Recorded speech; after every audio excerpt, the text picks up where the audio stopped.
Nos habíamos quedado aquí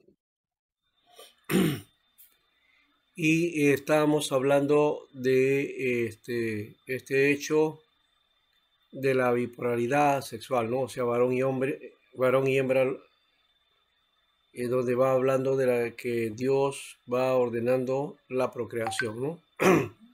¿Ya? Y eso lo dice también en el texto, en el 28, dice que Dios los bendijo y le dijo que se multipliquen, que fructifiquen. Entonces, esa fue la idea también, ¿no? La bendición divina entonces es la condición de posibilidad de fecundidad de alguna manera, aunque eso no significa que hay parejas que sabemos y en la Biblia también se muestra que no pudieron tener hijos, ¿no? Y eso no implica que Dios no los haya bendecido. Bendice a la pareja, a digamos, a la pareja inicial, y ellos tenían toda la capacidad y por supuesto también le da la administración de la tierra como bien o como un bien que el hombre tenía que tomar y enseñorear y dominar. Y lo hizo. De hecho que hemos transformado eh, el mundo creado. No está igual que cuando el hombre lo recibió. El hombre ha hecho entonces de ese mundo un mundo más llevadero para habitarla, ¿no?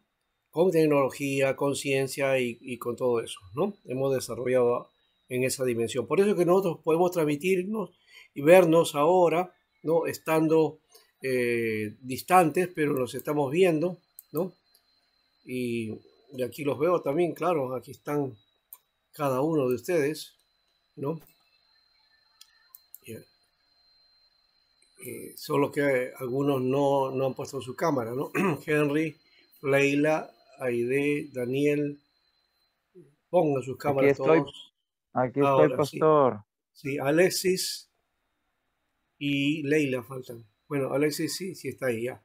Pero se le va la señal. Y Leila, no la veo a Leila. Hasta ya me olvidé de su rostro, porque la he visto un par de veces, ¿no? Leila Murillo, ¿no? ¿Ya? Sí Tiene el está. mismo nombre de una cantante antigua y que fue creyente, ¿no? Lila Murillo. Bien, Sí sale. entonces, el versículo 29 y 30 habla del régimen vegetariano que Dios instaura para todos los seres vivientes y esto habla del símbolo de la paz universal. O sea que el hombre no fue creado para comer a los animales. ¿Ustedes sabían eso? La Biblia lo dice, que toda planta será para comer, ¿no? Todo. La vida no precisa de la muerte para sostenerse. Y el régimen carnívoro entrará en la creación no por una ordenación divina, sino de la mano de la humanidad pecadora, ¿no? Entonces ahora comemos y a uno le gusta su chanchito y su cabrito, ¿no? Y su bistec y sus, qué sé yo, ¿no? Pero eso ya es otro momento, ¿no? Originalmente no fue así el hombre, ¿no? ¿No? Hasta ahora los relatos, el segundo relato de creación, porque hemos solamente hablado del primero y vamos al segundo, ¿no? Eh, Propiamente hablando, no diríamos que es un relato de creación del mundo, sino es un relato de la creación del hombre. Hay un resumen de la creación y luego se centra en el hombre, ¿no? Así que este relato de creación que es de tradición yavista, el otro era tradición sacerdotal, es decir, de esa teoría de los que compusieron o desarrollaron el texto, ¿no? En este caso el Génesis y toda la Torá, ¿no? El interés de yavista no versa tanto sobre el origen del mundo, sino cuanto sobre el origen del mal, ¿no? Porque aquí ya va, terminado este capítulo 2 viene el 3 y ahí donde se plantea ese conflicto esa ruptura del hombre, ¿no? Para con Dios y ruptura de su propia vida, ¿no? Entonces esa es la caída, ¿no? Muy bien. Esa es una especie de break, es una rotura que hasta ahora el hombre está padeciendo, ¿no? Ahora, ¿cómo explicar la existencia del mal en una realidad procedente y dependiente del Dios bueno, ¿no? ¿Cómo entender ese aspecto? De hecho, que esa existencia del mal y que esa idea del hombre que tiende al mal, ¿ya? Tenemos una tendencia al mal, no es que seamos malos, sino que tenemos tendencia al mal, ¿ya? Tenemos tendencia a pecar, ¿no? Entonces, eso es no es parte de lo que Dios hizo en su propósito inicial, ¿no? Porque el hombre no tenía que comportarse de esa manera, o sea, no tender a desviarse, ¿no? Del propósito, ¿no? Que eso sería básicamente pecado, ¿no? ¿No? Desviarse del propósito de Dios. No tanto los pecados, porque es lo que más nos llama la atención y que también más proclamamos y nos escandaliza, ¿no? ¿No? Pero la naturaleza del ser humano es tiene la tendencia a desviarse del propósito de Dios. Eso es su condición. En el texto, eso, vuelvo a repetir, no es el sello de Dios, no está originado en la creación, está hecho por el quebrantamiento que hizo el hombre de la relación con Dios, ¿no? Al desobedecer. En el texto tal y como ha llegado hasta nosotros, confluye relatos, por otro lado, que preexistieron separadamente en la tradición oral de Israel. Nos estamos refiriendo a dos relatos que no son relatos bíblicos, son extrabíblicos, que son necesarios también aprenderlos o conocerlos, ¿ya? Y que son parte de la cultura mesopotámica, ¿no? Ahí está el poema babilónico del Enuma Elish. El Enuma Elish es lo que llamaríamos la creación babilónica, ¿no? Es un relato de la creación, ¿ya? Y es una teogonía. En medio de la guerra de los dioses se describe la idea de la creación. Y la otra es la epopeya de Gilgamesh. Gilgamesh vendría a ser el Noé babilónico, ¿no? Porque el relato habla de eso, del diluvio, habla de un barco y todas esas cosas, ¿no? ¿Ya? Es muy parecido a lo que Noé también describe, solo que esto es, hemos dicho, una tradición que viene de atrás, esto es mucho antes de la Biblia, por si acaso, ¿no? Bien, vamos a analizar ahora los momentos más importantes aquí de esta segunda creación. El versículo 4, la parte B hasta el 6, aquí se revela la cuestión de la creación del mundo sin detenerse en ella, ¿no? Y la consideración del mundo está orientada básicamente antropocéntricamente, ¿no? Eso era la idea. Dice que en el versículo 5 que no había hombre que labrase la tierra o el suelo, ¿no? Entonces, por eso es que Dios crea al hombre, esa es la idea. Entonces, la primera creación, ¿ya? Muestra al Dios creador y la creación por etapas, ¿no? Por días, que no son literales de paso, no vamos a hablar de eso, pero no cabe el literalismo ahí. El asunto está en que más bien aquí ya no se centra en eso y tampoco contando los días, sino va hacia el hombre, ¿ya? Y el versículo 7 confirma el carácter unitario de la comprensión hebrea del ser humano. Ese carácter unitario que estábamos mencionando anteriormente, dice que Dios forma del polvo, ¿no? forma del polvo y no es el cuerpo, sino al hombre, dice, ¿no? Así dice la Biblia, ¿no? Tomó polvo de la tierra e hizo al hombre, dice. No dice tomó polvo de la tierra y formó el cuerpo, ¿no? Sino dice formó al hombre, ¿no?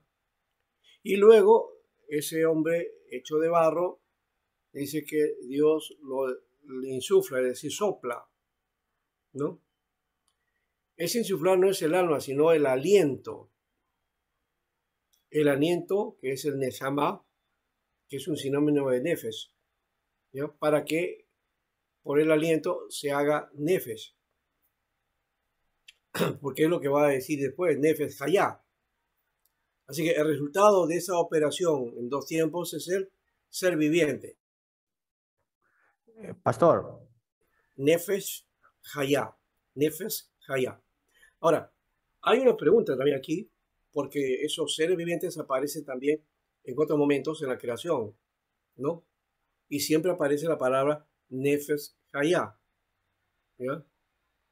Que sería un alma viviente. Pero en el ser humano, cuando se refiere a este ser viviente en el ser humano, es decir, el ser humano como ser viviente, habla de la persona del ser humano, ¿no? Lo hace un ser humano, ¿ya? Esa sería una categoría, más allá del concepto de ser viviente que también se aplica a los animales, ¿no? Que implica pues que son ánimas vivientes. Por eso también en castellano tenemos una raíz de esa palabra, ¿no? Animal. ¿Por qué se llama animal? No por el concepto de que no tiene pensamiento o sea bruto, no. Animal viene de ánima, ánima, o sea, es un ser viviente, ánima. Pero el ser humano, ser viviente, es un ánima, pero no nos referimos a él como un animal, porque el ser humano tiene conciencia, conciencia de existencia, tiene inteligencia, ¿ya? Que lo hace diferente a los seres vivos, a todos los seres vivos, por decir, para hacer la diferencia, ¿no? Pastor, no sé si me escuche, por favor. Sí, sí. Pastor, una consulta. Usted está mencionando que Dios creó al hombre y le dio aliento, ¿no? Con aliento. Pero al dar ese aliento, pastor, ¿cómo se llama? Ingresa la sangre de Dios al hombre para dar vida, porque la sangre es vida, ¿no es cierto? Ya. Eso ¿Cómo, sería mi... cómo dijiste esa Cuando, pregunta? no, cuando usted está mencionando que Dios, cuando creó al hombre, le dio un soplo de vida, ¿no es cierto? Ujú. Ya, pero al dar ese soplo de vida, ingresó la sangre de Dios, porque la sangre de Dios es vida. No, ahí creo que tiene que ver con una operación de Dios, una transformación de ese hombre de barro, o digamos por decirlo muñeco, ¿no? Que formado de barro, que Dios sopla y le da vida, ¿no? Y de hecho que la vida tiene este efecto de la sangre es central y es vital para la vida, ¿no? Pero eso ya es la Exacto. parte biológica, natural, ¿no? Eh, Así lo estableció Dios, de paso, ¿no? Entonces, Dios que es esencialmente vida, y ahí tú preguntas, ¿es eso, no? ¿Tiene sangre? Es que no es así el asunto, no es que Dios le trasladó su sangre, como alguien preguntó por ahí su concepto de, como el ADN decía, ¿no? ¿No? No, es que el ADN se forma en el ser humano y la sangre se forma en el ser humano para que el ser humano tenga la vida. La vida de Dios, la vida en Dios es inherente. La vida en el hombre es recibida por Dios y es sostenida mediante sus órganos, ¿no? Y sobre lo que tenemos que es la sangre, ¿no? que finalmente la Biblia dice que la vida en la sangre está, es el líquido vital que lleva a nuestro cuerpo toda la energía y la fuerza y también entonces nos produce poder tener vida, ¿no? Pero el principio de esa vida la da Dios. Ahora, ¿cómo se desarrolla, cómo aparece la sangre? Ya, ahí no lo puedo explicar, eso es imposible, no dice la Biblia nada de eso, ¿no? Tenemos que tener ese cuidado, no vamos a especular por ahí, ¿ya? Entonces, simplemente decimos que somos creación de Dios y la vida es producto de Dios. En todo caso, la vida tiene origen divino, ¿ya? La vida tiene origen divino. Es un milagro vivir en medio de las situaciones que vivimos, ¿sabes? Es un milagro de vida. No sé, ni una pandemia todavía está, todavía presente, aunque ha disminuido, pero podemos decir que somos un milagro, ¿no? La vida es un milagro, ¿no? Hoy básicamente es eso. Bueno,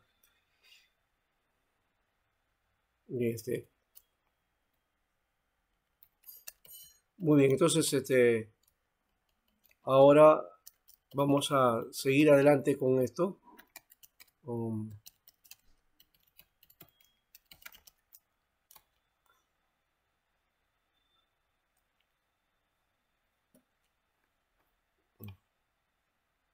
Un ratito.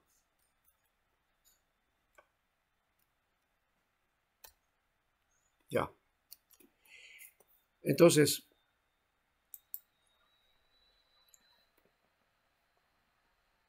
Dios entonces hace a ser viviente, ¿no? Dice los versículos del 8 al 17 y especialmente el versículo 15, dice que tomó la vez Dios al hombre y lo puso en el jardín de Edén. Ya hemos dicho que ese hombre es Adán, ¿no? Ya. Tomó Dios a Adán y lo puso en el jardín de Edén para que lo cultivara y cuidase. Y aquí retoma el hilo de la narración del versículo 7, ¿no? ¿Ya? Dios a ese hombre que había creado lo pone en el huerto. En el concepto helenista, es decir, de la idea de los griegos, ¿no? Que tenían la idea de un jardín paradisiaco, de ahí viene la palabra paradiso, ¿no? Pardiso también es, ¿no? Como lugar de ocio contemplativo, sucede al de un paraíso que lo es en cuanto a espacio de laboriosidad humana, ¿no? Esa es una diferencia, ¿no? De ese lugar paradisíaco de descanso, ¿no? De ocio. Algunos todavía piensan esa idea que el paraíso es eso, o que el cielo es ahí una nubecita donde vas a estar ahí echado, dormido, y que de repente te levantas y agarras y te cae la comida y no hay nada que hacer, ¿no? Esa es la idea de algunos, ese es un concepto helenista, es un concepto griego de paraíso, ¿no? Pero en la Biblia el paraíso, que de paso no es la palabra que aparece, habla de jardín, ¿no? ¿Ya? Paraíso es otra cosa, no dice, creo, el texto ahí esa palabra, ¿no? Pero aparece, no sé cómo que se metió esa palabra, ¿no? Es más bien es un lugar de laboriosidad, ¿no? El Edén, ¿no? El Edén. La perícopa del paraíso continúa con la determinación del otro mandato que toma la forma de prohibición, versículo 16 al 17. El hombre puede usar de todos los árboles del jardín, excepto uno. O sea, de todos puede comer menos uno. Y justamente ese uno, de ese uno, el hombre va a fallar, ¿no? Se va a equivocar, ¿no? Y en todo caso entra el pecado, ¿no? Entonces, versículo 18 al 20. No es bueno que el hombre esté solo, ¿no? Que el hombre esté solo. Le haré ayuda adecuada. No es la palabra idónea, sino adecuada. O por lo menos así, o ayuda contraria o ayuda igual que él, ¿no? Es más o menos la idea. Para ser efectivamente el tú de Dios, Adán necesita un tú humano, un ser que le sea a la vez semejante, pero a la vez diferente, ¿no? Y por eso Dios crea los animales, los lleva al hombre, pero el hombre no puede encontrar en ellos su complemento, ¿no? Y por eso Dios infunde en él un profundo sueño, porque el hombre no puede participar activamente en la creación de la mujer, y del costado del hombre hacia la mujer. Y antes de cerrar el costado abierto, lo rellena de carne, lo sella, ¿no? Y así no queda huella, ¿no? La acción divina nunca deja herida, ¿no? La acción de Dios nunca deja herida. Más bien la intervención humana sí, ¿no? El hombre es creador, pero también es destructor, ¿no? Ya lo estamos viendo en la guerra y las violencias que el hombre tiene, ¿no? ¿Ya? Todo aquello que vamos construyendo, el hombre en un minuto lo puede destruir, porque tenemos esa tendencia. Ahora, Dios hace un ser igual en esencia al hombre. Es de su misma naturaleza. Es parte de él, pero diferente a él. Y ese aspecto es justamente la clave del por qué no nos entendemos entre hombres y mujeres. No entendemos que somos de la misma naturaleza, que somos parte de, pero que somos diferentes a la vez. No entendemos eso. A veces abundamos la diferencia, pero también por otro lado, y ya esto en la pareja, el hombre trata de pensar y mirar a la mujer, pero desde su punto de vista. Y la mujer hace lo mismo, ¿no? Mirando y viendo las problemáticas desde su punto de vista. Y cuando se encuentran, entonces no hayan pues un encuentro, ¿no? Sino que se marcan las diferencias, ¿ya? Y eso hace que el matrimonio vaya desquebrajándose, ¿no? Pero cuando minimizamos esas diferencias y entender que esas diferencias están ahí, pero que no son las que deben primar, porque es parte de la esencia, entonces, ¿cómo podernos poner en el lugar de ella y ella ponerse en el lugar de él, ¿no? O acercarse por lo menos a eso, a tratar de entenderlo y a tratar de entenderla, ¿no? En eso está el secreto de una relación que pueda ser fructífera. Más allá de la oración, de la lectura de la Biblia, dedicarse al Señor, que eso también, ¿no? Y que el Señor guíe, ¿no? Sí, eso también está bien, pero la relación entre ambos, eso es vital, ¿no?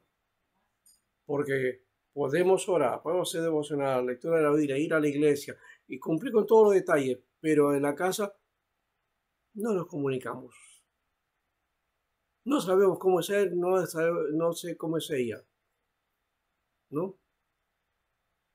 Entonces son un par desconocidos, ¿no? Que se unieron pero que no han encontrado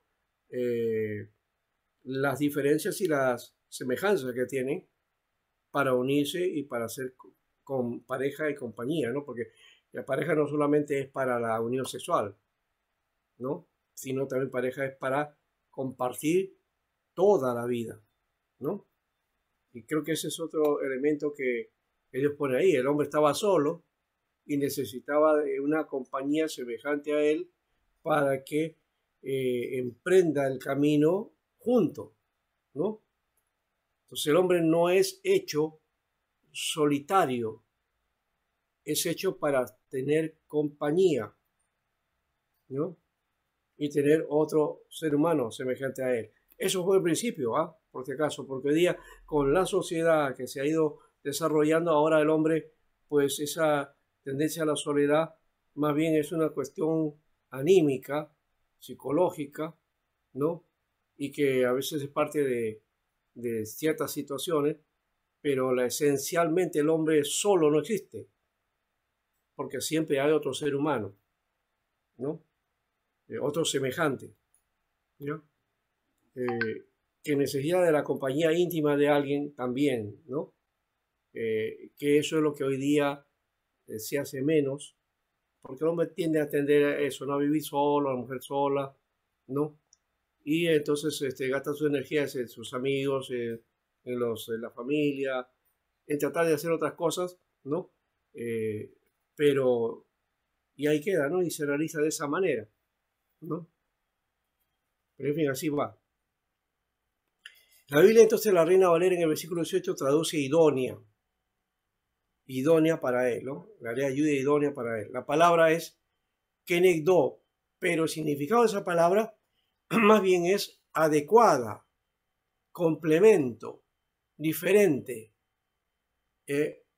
una ayuda en contrario o una ayuda opuesta, o también se puede decir una ayuda en frente de o en frente a, ¿no?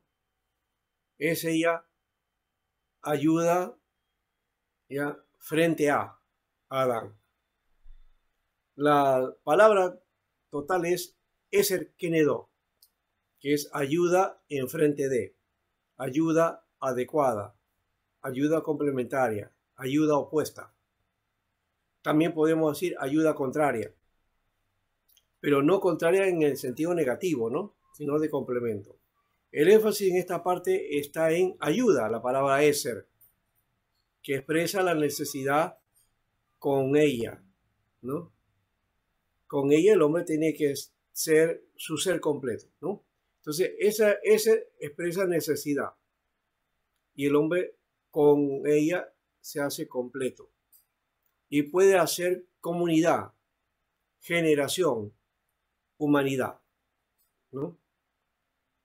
Esa es la perspectiva que tenemos que trabajar en cuanto al ese, la necesidad del hombre, que justamente Dios cubre esa necesidad sacando un ser de dentro del ser humano, ¿no? Porque es sacado de la propia vida del ser humano. Es en la creación, por lo menos esta ilustración, es única y es original, es especial.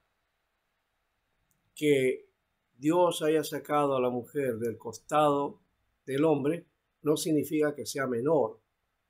Más bien, la idea de eser, kenegdo, está hablando de una ayuda que es vital para el ser humano, que el ser humano necesita, porque está expresando necesidad, aunque el hombre no sea consciente de esa necesidad, pero algo falta, algo está faltando. Entonces, cuando el hombre estaba solo, ¿estaba completo? Sí estaba completo. Estaba completo en cuanto a él, pero necesitaba una compañía. ¿Y de dónde va a sacar? De él mismo. Saca para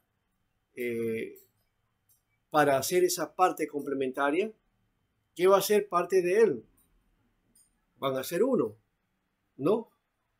Y son adecuados ¿no? El uno al otro, porque justamente fue sacada del hombre, ¿no? Del varón fue tomado, ¿ya? Y eso lo hace, digamos, ¿cómo le suena? Teológicamente hablando, estaríamos hablando de que esos dos seres son uno, porque fueron inicialmente uno, ¿no? Y ahora hay que aclarar, ¿no? Porque algunos dicen, entonces Adán tenía a Eva ahí dentro, entonces el hombre puede haber sido un andrógino, ¿no? O un hermafrodita. No, no era así. ¿Ya? No, hay la idea de ese del hermafroditismo, eso viene de los mitos griegos, ¿no? De el dios Hermes y Afrodita, ¿no? Y tuvieron relación y nació un hijo, ¿ya? Y ese hijo nació con una parte de Hermes y con una parte de Afrodita, de ahí viene la palabra hermafrodita, ¿no? Entonces salió con los dos sexos. Pero eso es otra cosa, ¿no? La idea no es esa. Adán no fue así. Adán fue simplemente un ser humano. Al momento que es creada la mujer, entonces ahí es donde ya viene la parte de lo que es esencial en el relato cuando dice que varón y hembra los creó, ¿no? O sea que Dios los creó sexuados, lo creó al hombre sexuado, ¿no? Varón y hembra los creó. En la intervención de Dios, ¿ya? Cuando crea al hombre y cuando crea a la mujer, ahí termina ese proceso de creación del ser humano, cuando se forma la mujer, ¿ya? Entonces todo un proceso. Que este capítulo 2 nos lo muestra, y son varios capítulos que habla acerca de eso. En el versículo 27 del primer capítulo simplemente dice, varón y hembra los creó, nada más. Pero es en este relato en que se va desarrollando cómo fue esa formación del hombre y cómo fue la formación de la mujer, ¿no? Ahora, la palabra Eser entonces aparece en el sentido de la ayuda que da Dios o la ayuda que necesitamos. Entonces el ser humano, el varón, es un ser necesitado de la mujer.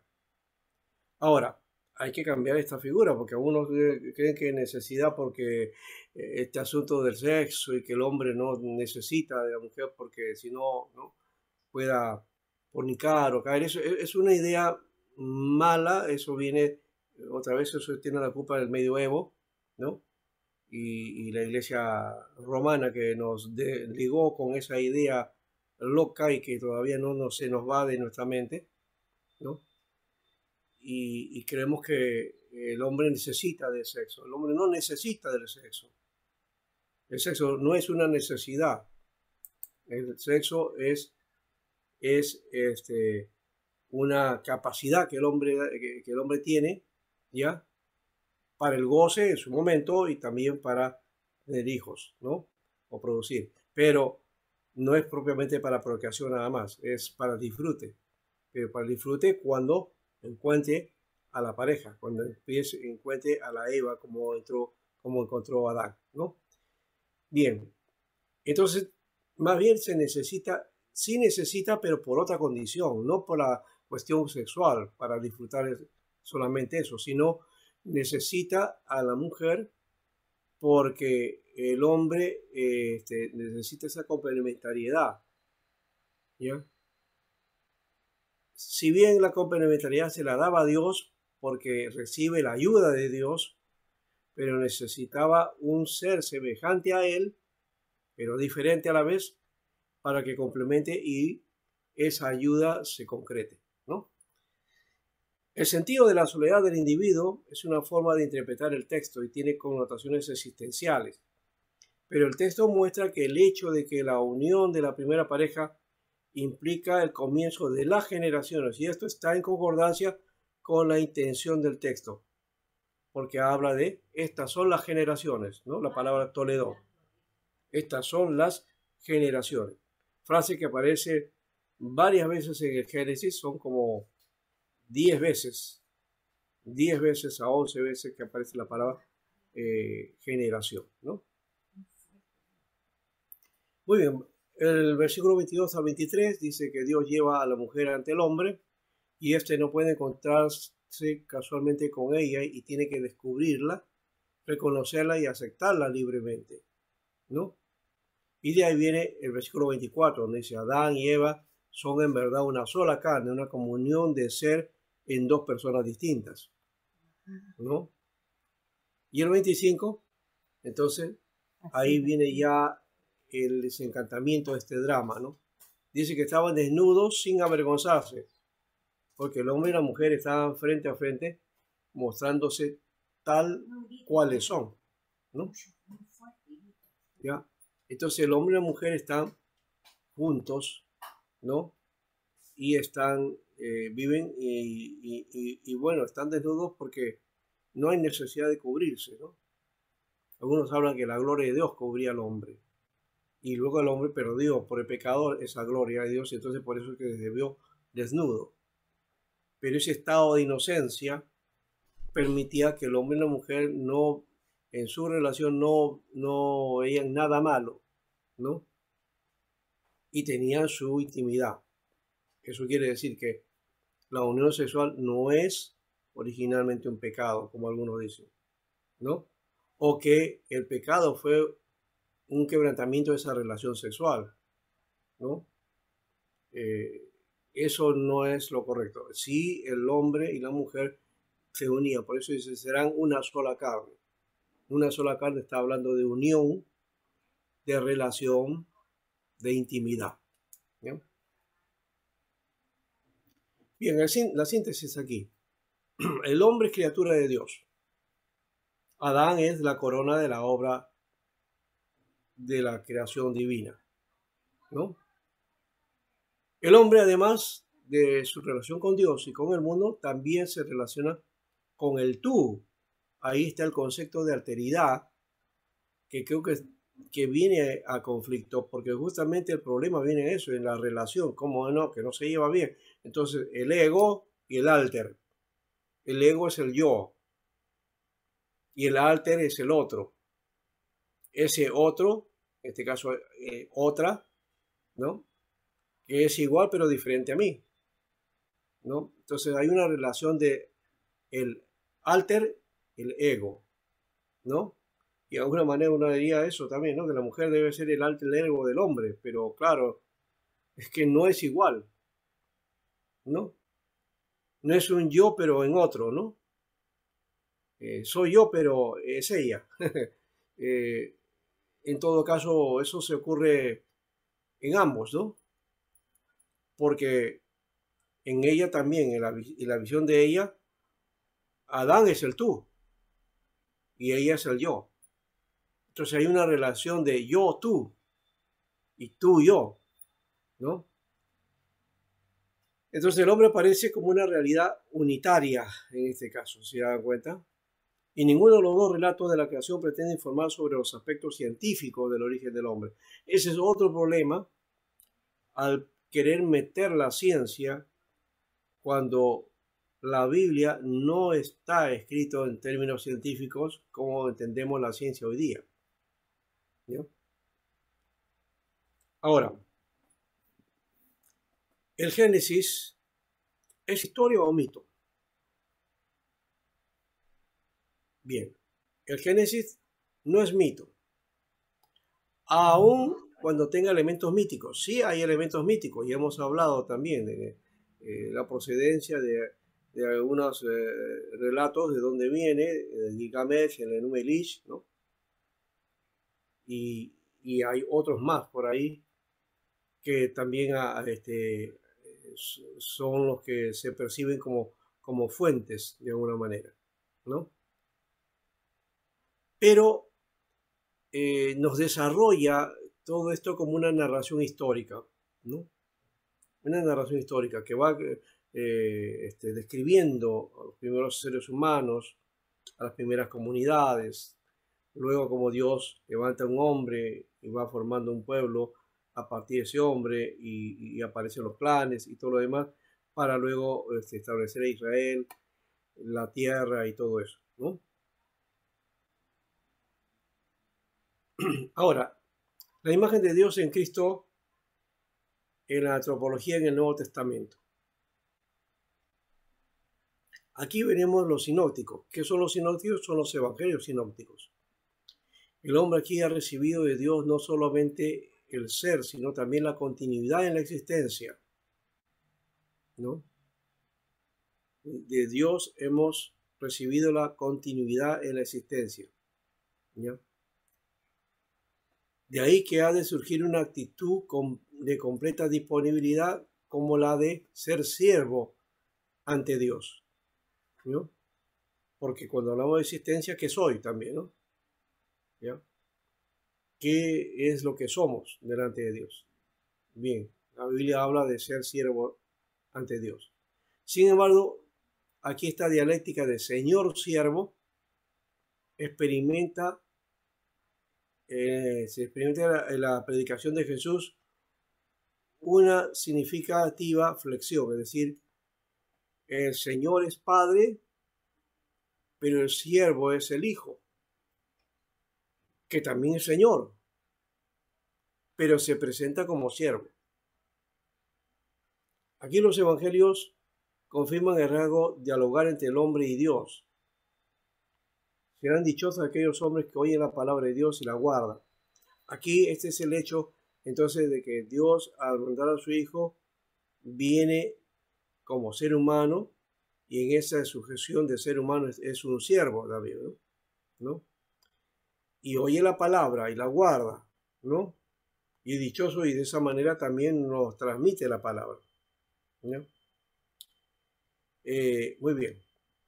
Ahora, la existencia, el ser, se utiliza en los sinópticos 37 veces el término, ¿no?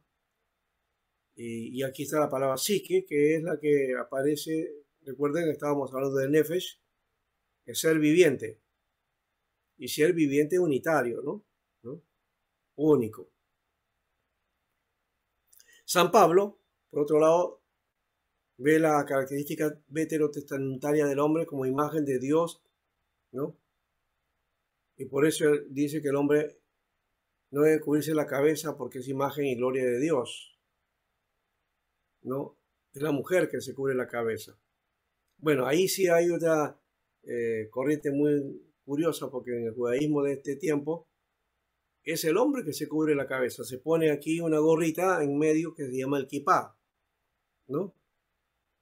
Porque eso implica qué cosa, que está sujeto a Dios, ¿no? ¿Ya? Y le rinde culto a Dios, ¿no? Esa es la idea de ponerse ese kipá, ¿no? El que está ante la presencia de Dios, entonces se cubre porque está ante el Dios Altísimo, ¿no?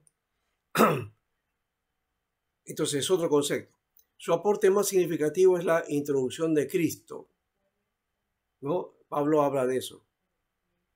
Cristo, ¿quién es? Es la imagen de Dios, ¿ya? Y de ese concepto de la imagen de Dios también está el concepto de cristiano, que también está a imagen de Cristo, ¿no? Entonces Cristo es la imagen de Dios y el cristiano viene a ser la imagen de Cristo, ¿no? Y al final todos somos imagen de Dios. La conclusión aquí: a lo largo de la antropología bíblica se ha insistido en la concepción unitaria del hombre como uno de sus rasgos característicos. Dentro de la antropología bíblica. Dentro de la teología sistemática sí se habla de varias características. Se habla del concepto trinitario y del concepto, o tripartito, perdón, y del concepto bipartito, ¿no? Entonces se dice que el bipartito se saca del Antiguo Testamento y tripartito del Nuevo Testamento. Y ahí vamos a ver otro detalle que está en Tesalonicenses, ¿ya? De donde se saca esa cuestión de la Trinidad o de la triada del hombre, ¿no? Que en realidad no es un concepto bíblico, es un concepto platónico. Viene de Platón, o sea, viene de la filosofía griega, ¿no?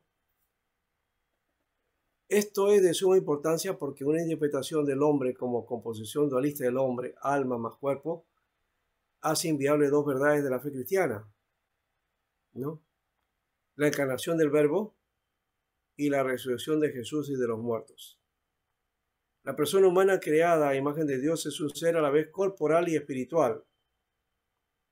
No es que son sus componentes, sino que es su característica, ¿no? Creado así, con cuerpo y espíritu, ¿no? Que vuelvo a repetir, no son sus elementos, no son las partes del ser humano, es el ser humano hecho así, ¿no?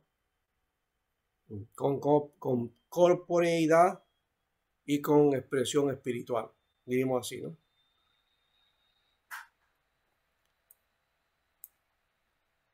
Bien.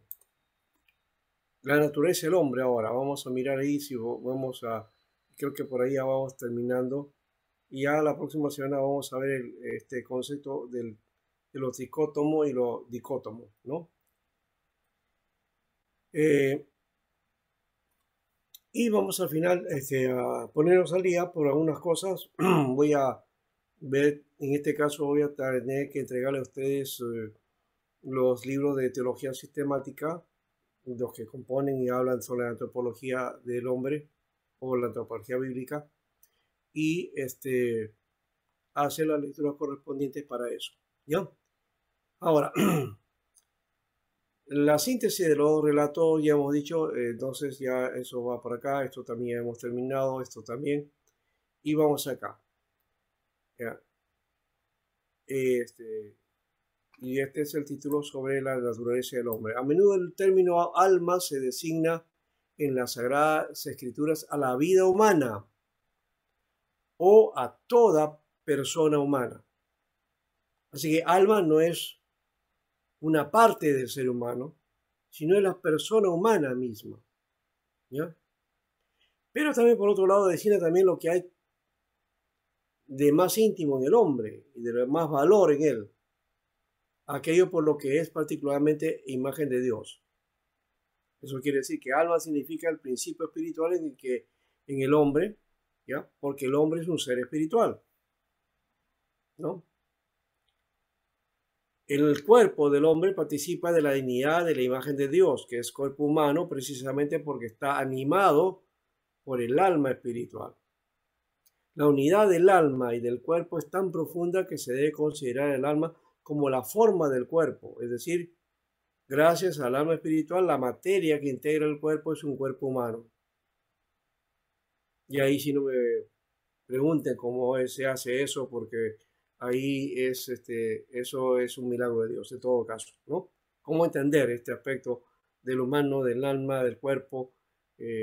¿Cómo va? Eso simplemente estamos experimentando que existimos, que somos, tenemos vida, ¿no?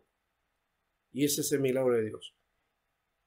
El alma es directamente creada por Dios, no perece cuando se separa del cuerpo en la muerte y se unirá de nuevo al cuerpo en la resurrección final. Y cuando hablamos del cuerpo estamos hablando del ser humano, ¿no? El ser humano entonces es directamente creado por Dios y no perece cuando se separa del cuerpo en la muerte. El ser humano no perece, lo que hace es que el cuerpo se queda acá, ¿no? El cuerpo queda acá y nosotros seguimos a otra condición, a otra dimensión, digamos así, de vida, para luego retomar el nuevo cuerpo en la resurrección final, ¿no? Y volver a ser igual. ¿Por qué? Porque no quedamos como ánima, pues, ¿no? No quedamos así, sino que igualmente va a haber un cuerpo glorificado. Espíritu implica la vida y está unida al alma, por eso no se encuentra en el texto al hombre tripartito, ¿no? El espíritu es la vida y que esa vida está unida al alma, ¿no? Así se lee también Eclesiastés cuando dice que el Espíritu de Dios vuelve a Dios que lo ha dado. Está hablando de la vida, porque Dios da la vida y Dios entonces después se va hacia arriba, hacia Él. No es el espíritu de ser humano como espíritu, sino la vida, ¿no? Eso es concepto que es parte del contexto del Nuevo Testamento en el primer siglo, que venía de la filosofía griega, voy a repetir, y que está pues en Tesalonicenses. A ver, ¿alguien puede leer esa parte de Tesalonicenses? Primera Tesalonicenses, capítulo 5, versículo 23 creo que es.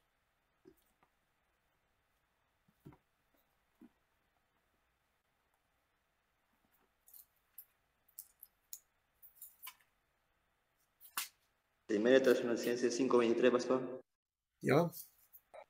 Y el mismo Dios de paz os santifique por completo, y todo vuestro ser, espíritu, alma y cuerpo sea guardado irreprensible para la venida de nuestro Señor Jesucristo.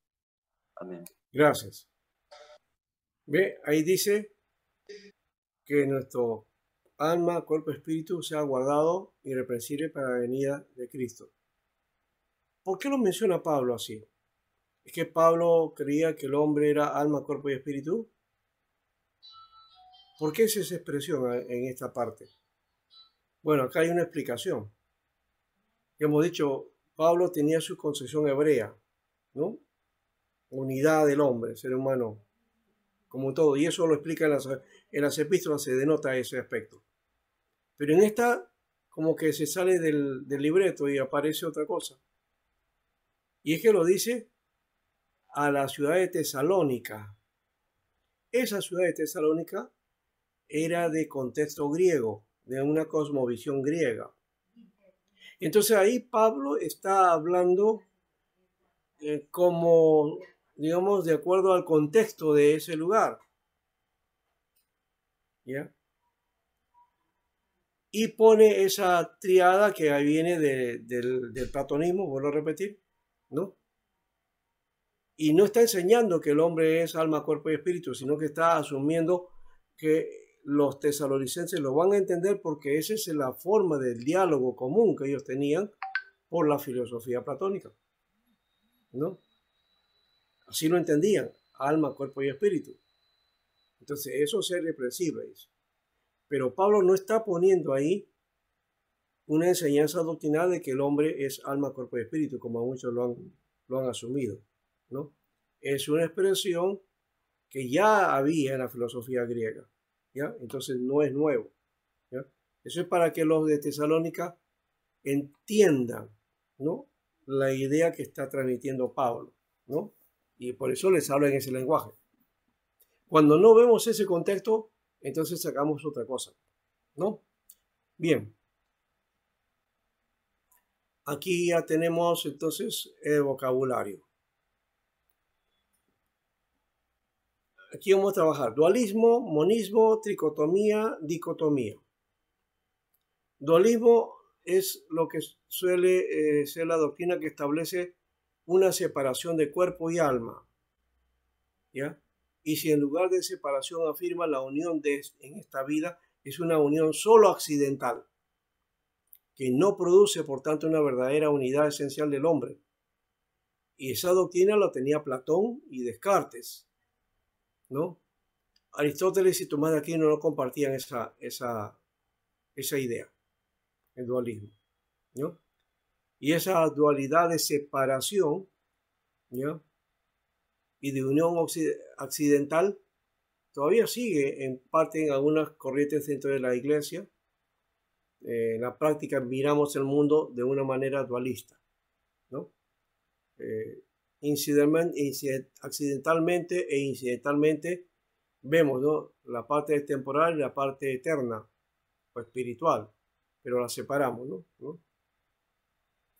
Monismo. Monismo es la concepción o teoría común a todas las doctrinas o sistemas de filosofía que tratan de reducir a los seres y fenómenos del universo a una sola idea o a una sola sustancia de la cual deriva y con la cual se identifican, ¿no? Eso sería monismo, ¿ya? Bien.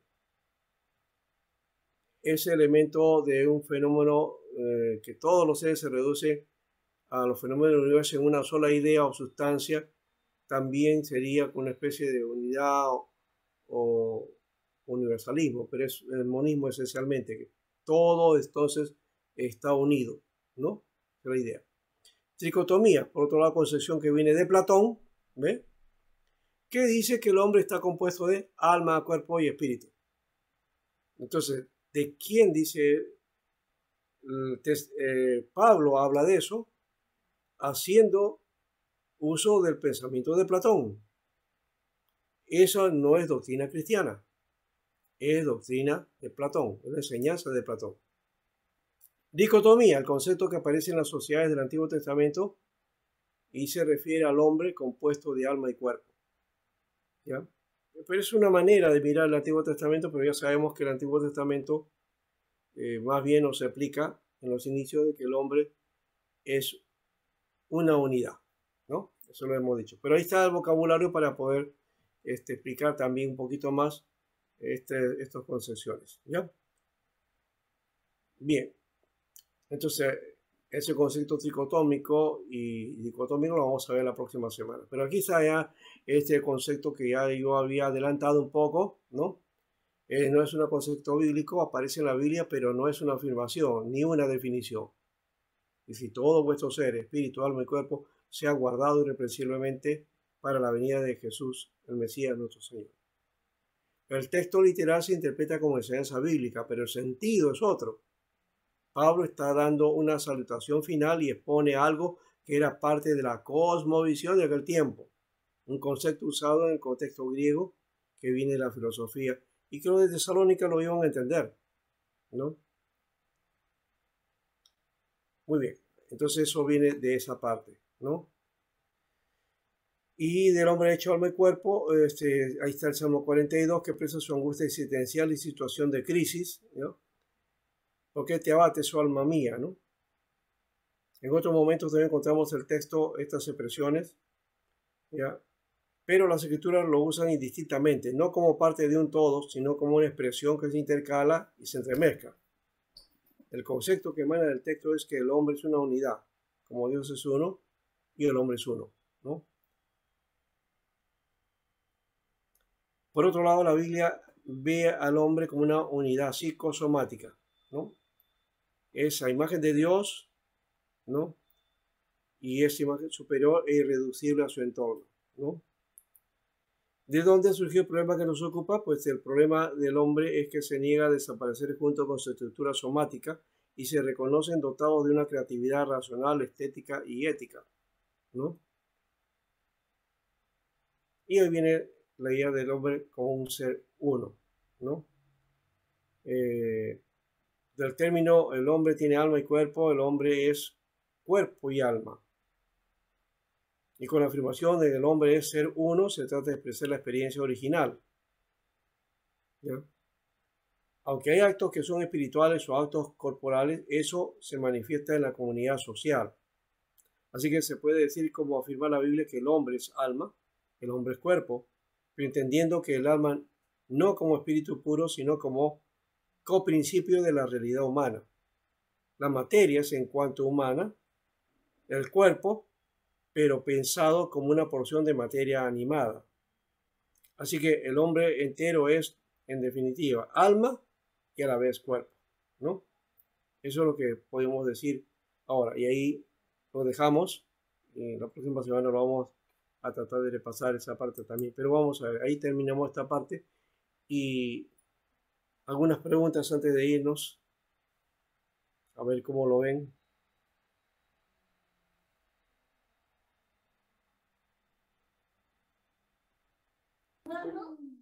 Pastor Sánchez, Sí, sí. hay de todo lo que se ha hablado usted, el tema de la creación, cómo Dios creó, ¿no?, al hombre, semejanza. Es muy interesante lo que dice también el salmista, ¿no? El capítulo 139, ¿no? De ¿por qué tú formaste mis extrañas? Dice acá, tú me hiciste en el vientre de mi madre, ¿no? Y también habla del 15, no fui encubierto de ti, mi cuerpo bien oculto fui formado y entretejido en lo más profundo de la tierra. Mi embrión vieron tus ojos y en tu libro estaban escritas todas aquellas cosas que fueron luego formadas. Habla un Está poquito hablando, de... Sí, ahí está diga, hablando del principio de la vida, ¿no? exacto. Y que tiene que ver cómo uno ha sido engendrado, y Dios está disponiendo ese aspecto también, ¿no? Entonces ya no está hablando del principio de que Dios creador que hizo al hombre, sino que ahora que Dios le generó vida a partir de otra vida, ¿no? Y entonces vamos reproduciendo esa vida, ¿no? Y de hecho hay un proceso ahí, ¿no? Por eso habla de lo más profundo, que la vida no es solamente la vida al momento de nacer, sino el momento de la formación de la vida, ¿no? Ya es otro aspecto ahí, ¿no? Entonces, tendríamos que hablar de cuando viene el feto ya formado, ya estamos hablando de una vida, ¿no? De una vida que está siendo engendrada y que ella es vital y que es consustancial a la madre, porque se comunica con ella, es lo principal, es la primera comunicación que tiene, ¿no? Y ella siente ese ser en su ser, ¿no?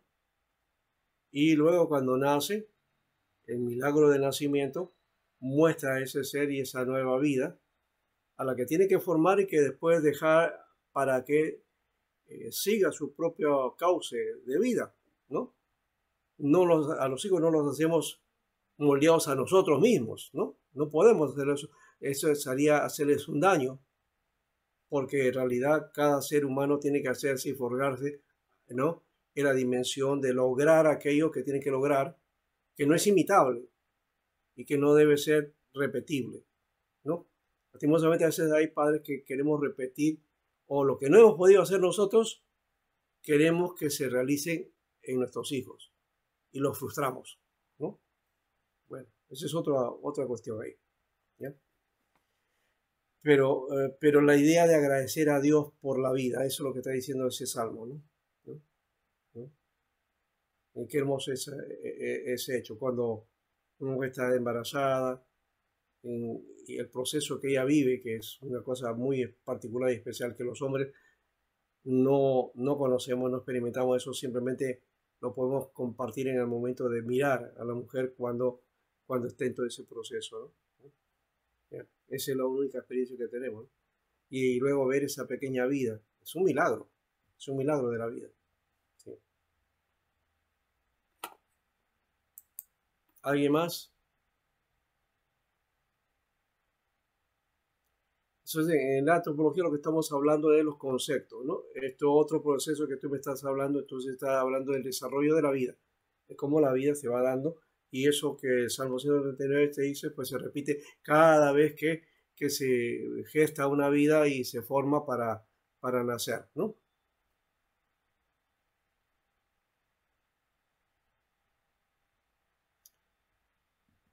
Más, cerremos aquí. ¿No ha quedado duda? ¿O se han quedado con la duda? ¿O no han entendido nada? Una de dos. Estamos esperando la siguiente clase para ya sacar una duda. ¿No? No, pero ¿qué le ha parecido este asunto de Tesalonicenses? Que con eso vamos a empezar la próxima semana también de nuevo, ¿no? Recuerdo la vez pasada que le llamé por teléfono, ¿no? Para preguntar acerca del alma, ¿no? Y habíamos conversado también al respecto de esos temas. Sí, sí. Sí, porque también, como le expliqué la vez pasada, me habían comentado pues que el alma del animal es la sangre, ¿no?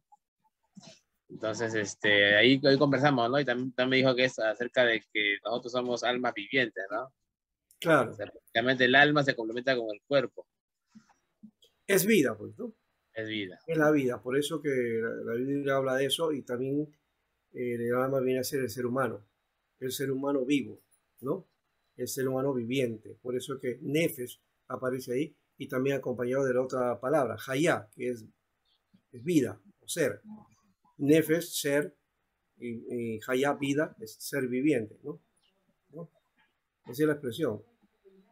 Ese ser viviente, los animales son seres vivientes también, pero en el caso del ser humano es un ser viviente autoconsciente, ¿ya?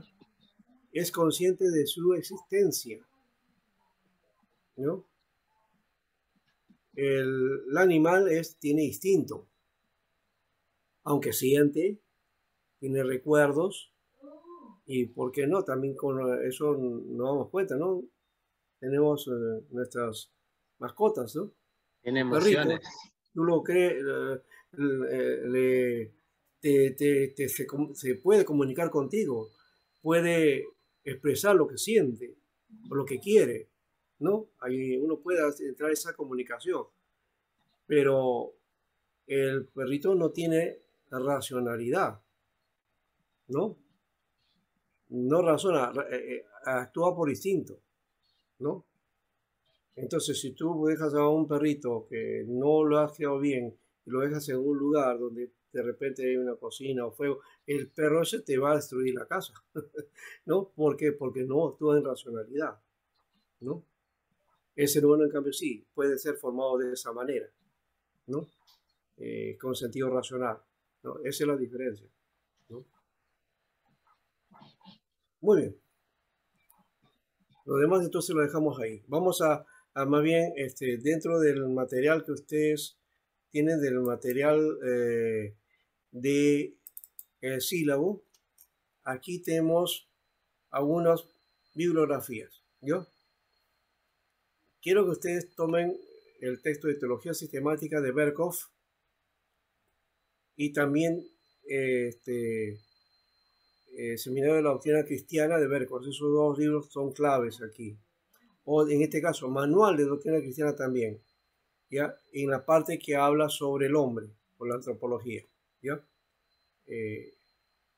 Hay necesidad de leerlo y hacer una lectura y también un informe de lectura de eso. Pero no vamos a tener solamente ese, sino también el de White Gruden, Teología Sistemática, en la parte de la antropología, ¿ya? Y la de La Cueva, que es un curso de formación teológica evangélica, es el tomo 3 que habla del hombre, su grandeza y su miseria. Este libro sí es clave y lo voy a pedir como libro de texto, ¿ya? Se lo voy a enviar, ¿ya? Entonces, esos son los materiales que ustedes van a tener, ¿ya?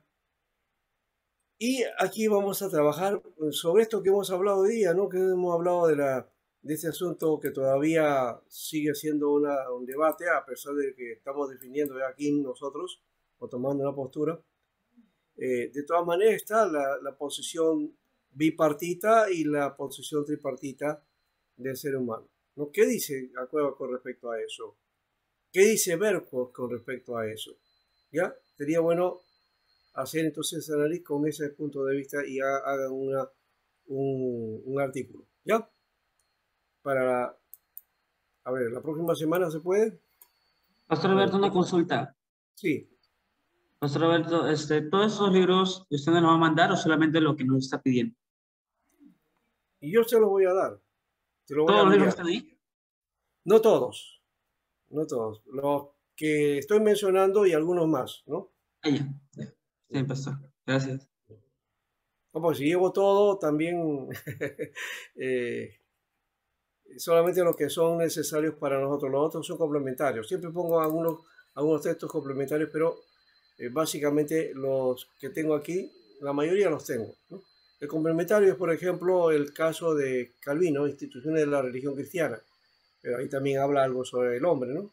Ya, en esa sección del hombre también podríamos ponerlo como trabajo auxiliar, Claro. ¿no? Lo decía porque quizás, pastor, de repente, no sé, se podría hacer una biblioteca virtual en Google Drive y subir los libros ahí y ya cada uno busca en esas bibliotecas, ¿no? Ah, ya. Bueno, no sé cómo mencionó que una biblioteca virtual. Claro, en Google Drive, con la cuenta... Ah, ya, en Google Drive. Ya. Se crea una Pero ahí carpeta por tenía link. que Google Drive, en ese caso, tenía que ser desde la perspectiva del seminario. Lo Claro. voy a sugerir al pastor en todo caso para que subamos los libros a la nube, ¿no? Sí, ¿qué estás De haciendo? Google, y de ahí ustedes puedan utilizarlo también. Eso sería una forma también. Claro, se podría ¿No? organizar por Pero por mientras vamos a dejar, cada profesor está dando su material, si se dan cuenta, ¿no? sí, ¿No? sí. Estamos haciendo eso por el momento. Pero la otra idea no está mal, ¿no? Está bien eso, ya que no hay uso de la biblioteca, se puede hacer esa perspectiva. Y de los que tenemos nosotros, de los libros que están escaneados y que se pueden utilizar, ¿no? Como Claro. una biblioteca de seminario, ¿ya? Y lo otro sería también escanear los libros que tiene el seminario, eso también sería bueno tenerlos, ¿no? Claro, se podría organizar por abecedario y sería. Sí, ese es otro dato, pero ya ahí eso demanda trabajo, no sé si alguien quiere hacerlo, ya, o le sugiere, o el pastor, vamos a ver cómo lo hacemos, en todo caso. Alexis, tú bien mueres. Muy bien, hermanos, ahora sí, ya ha entendido entonces, ¿no? En esos libros o documentos que estamos diciendo, vean el asunto del concepto bipartito y tripartito. ¿Qué entienden estos autores con respecto a eso? ¿Qué nos dice? ¿Ya? Y a ver qué cosa encontramos también nosotros y si lo que hemos encontrado coincide con lo que estamos planteando también por acá, ¿no? Muy bien. Ahora sí, necesitamos presupuesto, dice acá. Bueno, bien. Vamos a orar. Bueno, Aide era su cumpleaños, desde el Día de la Mujer. Y ¿quién decía aquí que más creo que era, ¿no? Que decía que era su cumpleaños, ¿cierto? ¿O ya se fue Max? No, pastor, acá estoy. Ah, ¿es cierto que es tu cumpleaños? Sí, pastor. Ah, ya, qué bueno, ¿no? ¿Alguien quiere cantarle entonces?